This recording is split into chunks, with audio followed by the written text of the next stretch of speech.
क्या आपने देश के प्रधानमंत्री नरेंद्र मोदी को नहीं देखा? कुछ भी कहिए साहब, आप मानो ना मानो, ये राजनीतिक विषय नहीं है, ये भाव का विषय है, ये भक्ति का विषय है, ये आस्था का विषय है, ये श्रद्धा का विषय है।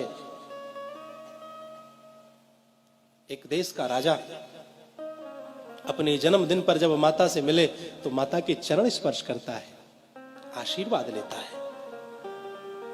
चादर और फादर का समय चला गया साहब, क्षमा करिएगा। और अपनी संस्कृति को यदि बचाना है तो चादर और फादर से बचकर के ही रहना होगा, तभी ये संस्कृति बच सकती है। वो समय चला गया जब कहीं जाकर के चादर चढ़ाई जाती थी, कहीं जाकर के फादरों से मिला जाता था। अब समय वह आया कि जब अन्य किसी देश का राष्ट्रपति प्रधानमंत्री आता है तो हमारे देश का प्रधानमंत्री उसे ले जाकर के गंगा जी की आरती कराता है। महाराज, ये दृश्य मंदिर देवालय में ले जाकर के बड़े बड़े राष्ट्रपति को बिठा देता है, मंदिर दिखाता है, ये देखो हमारा ये मंदिर, ताजमहल दिखाने वाला समय चला गया साहब।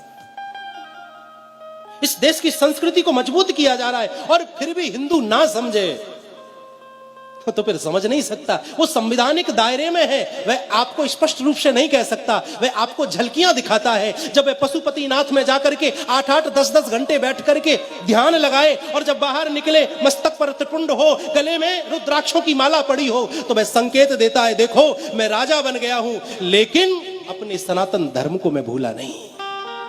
जिस प्रकार मुझे प्रधानमंत्री होने के बावजूद भी हिंदू होने पर गर्व है, उसी प्रकार प्रत्येक हिंदू को अपने हिंदू होने पर गर्व करना चाहिए।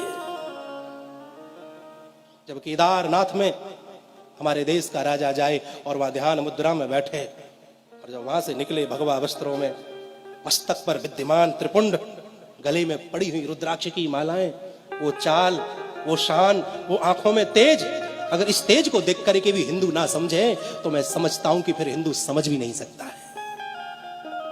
अपने पतन का कारण आप और हम खुद हैं। हमने मस्तक पर चंदन छोड़ दिया, हमने चोटी रखानी छोड़ दी, हमने गले कांधे पर जनेऊ धारण करना छोड़ दिया, जिह्वा से हमारे मंत्र गायब हो गए। अपने पतन का मुख्य कारण तो हिंदू है। कितने आताताई हुए महाराज, बड़े बड़े राक्षस इस पृथ्वी पर जन्मे, वह सत्य सनातन धर्म को नष्ट नहीं कर सके। ये तो किस खेत की मूली है महाराज, मूली तो बहुत बड़ी होती है, ये तो हमारे लिए मामूली है। बशर्त यह है कि हिंदू को एक होना चाहिए, एक होना आना चाहिए। अच्छा लगता है, माता पिता से बढ़कर के धर्म प्रेमी इस संसार में कोई नहीं है। जो माता के चरणों में झुकना जानता है, सारा संसार फिर उसके चरणों में झुक जाता है। मातृ देवो भव, वेद की प्रथम सूक्ति है मातृ देवो भव।